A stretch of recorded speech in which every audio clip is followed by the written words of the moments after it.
Hello students, welcome to MGB. जल्दी से आज के केमिस्ट्री के केमिकल काइनेटिक्स के क्वेश्चन सॉल्व कर लेते हैं हम लोग।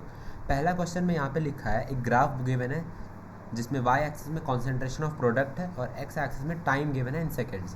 पूछा है rate of formation of product at T equals to 20 seconds, यानी कि टी इक्वल्स टू 20 सेकेंड्स मतलब कौन सा, ये पॉइंट, ये वाला पॉइंट। तो इस पॉइंट पे जो ग्राफ है इस पर मेरे को यहाँ पे rate of formation of product बताना है। तो rate of formation of product का जो फॉर्मूला यहाँ पे लिखा है वो क्या होता है, dp by D T. dp by D T मतलब क्या, कि slope of concentration of p versus t graph. तो यानी कि यहाँ पे कॉन्सेंट्रेशन वर्सेस टाइम ग्राफ का जो स्लोप है किसी भी पॉइंट पे वो क्या बताएगा, रेट ऑफ फॉर्मेशन बताएगा। स्लोप हमेशा क्या बताता है, रेट बताता है। तो इस पॉइंट पे अगर हम स्लोप देखेंगे ये वाले लाइन का, ये जो लाइन मेरे को रेफरेंस के लिए दिया हुआ है, इसका स्लोप मेरे को क्या बताएगा, rate of formation of product p at this point.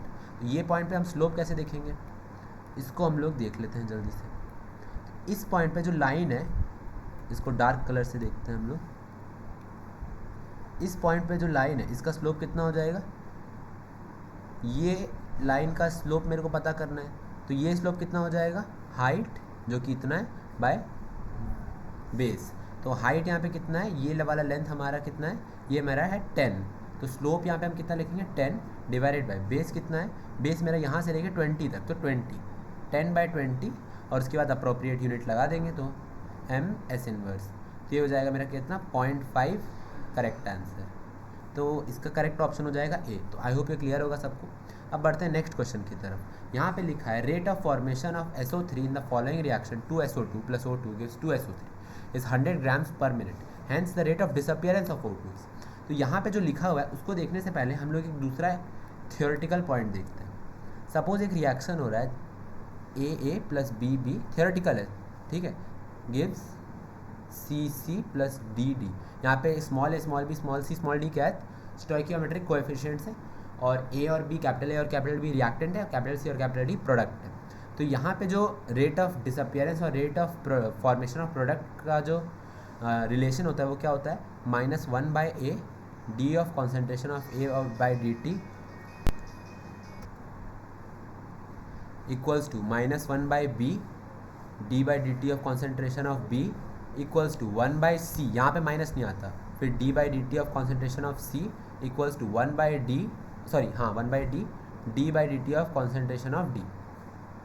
तो यहाँ पे ये फॉर्मूला होता है, प्रोडक्ट साइड में नेगेटिव साइन नहीं आता, रिएक्टेंट साइड में एक नेगेटिव साइन आता है, और 1 स्टोइकियोमेट्रिक कोएफिशिएंट होता है।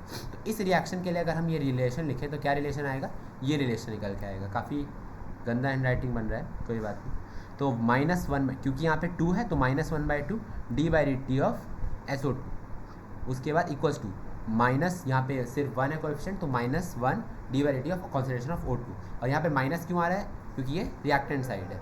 उसके बाद प्रोडक्ट साइड में 1/2 d/dt ऑफ SO3। अब यहाँ पे मेरे को क्या निकालना है, rate of disappearance of O2 निकालना है, यानी कि ये क्वांटिटी मेरे को निकालना है, और मेरे को rate of formation of SO3 given है, यानी कि ये गिवन है। तो हम किस पार्ट को इक्वेट कर देंगे, हम इन दोनों को आपस में देख लेंगे। तो यहाँ पे मेरे को निकालना है d/dt ऑफ O2, तो -d/dt ऑफ O2, और rate of formation of SO3 given है, यानी ये पहला क्वांटिटी मेरे को गिवन है किसके इक्वल, 100 ग्राम्स पर मिनट की इक्वल, ठीक है। तो ये जो रेड कलर में के सर्कल के अंदर है वो क्वांटिटी 100 की इक्वल है, तो 1/2 × 100 हो जाएगा। तो ये कैंसिल होकर कितना आ जाएगा, 50 ग्राम्स पर मिनट। तो यहाँ पे मॉड ले लेते हैं क्योंकि रेट ऑफ डिसअपियरेंस पूछा है, तो मॉड d/dt ऑफ O2 कितना हो जाएगा, ये मेरा हो जाएगा 50 ग्राम्स पर मिनट। तो करेक्ट ऑप्शन हो जाएगा ए। तो आई होप ये क्वेश्चन भी क्लियर होगा सबको, थियोरेटिकल पॉइंट भी एक्सप्लेन हुआ इस क्वेश्चन के थ्रू। अब बढ़ते हैं नेक्स्ट क्वेश्चन की तरफ, क्वेश्चन 3। इस क्वेश्चन में लिखा है a certain zero order reaction, ठीक है, zero order reaction. Zero order reaction क्या होता है, जीरो ऑर्डर रिएक्शन का मतलब होता है कि rate is directly proportional to K into concentration of reactant raise to power 0। तो इसको जब हम लोग प्रोपोर्शनैलिटी कांस्टेंट हटाते हैं और इनिशियल कॉन्सेंट्रेशन के टर्म्स में लिखते हैं तो फॉर्मूला क्या बन जाता है जीरो ऑर्डर रिएक्शन का, ये बन जाता है formula for zero order reaction. तो इस फॉर्मूला क्या है, concentration of A at time t equals to initial concentration, ये क्या है, initial -KT, where T is the time elapsed और K हमारा ये है रेट कांस्टेंट। यहाँ पे पूछा है what will be the concentration of A after 15 seconds. तो मेरे को यहाँ पे टी का वैल्यू डालना है 15, इनिशियल 15 सेकेंड्स, इनिशियल कॉन्सेंट्रेशन मेरे को गिवन है कितना 0.5 मोलर, और के का वैल्यू गिवन है 0.025 मोल पर सेकेंड।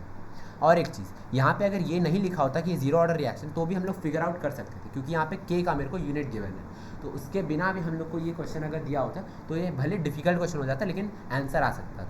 तो इन तीनों वैल्यूज़ को टी की जगह यहाँ पे ए नॉट की जगह इसको और इसको यहाँ पे पुट करेंगे तो concentration of A at T equals to 15 seconds मेरा कितना आ जाएगा, ये मेरा आ जाएगा 0.125 मोलर। काफ़ी ईजी सा कैलकुलेशन है, सब लोग कर सकते हैं बाय हैंड इन सेकेंड्स। तो इसका करेक्ट आंसर हो जाएगा सी। तो आई होप ये क्वेश्चन भी सभी को क्लियर होगा। कोई भी डाउट होगा तो मेरे से पूछ लेना चैट में। Thank you.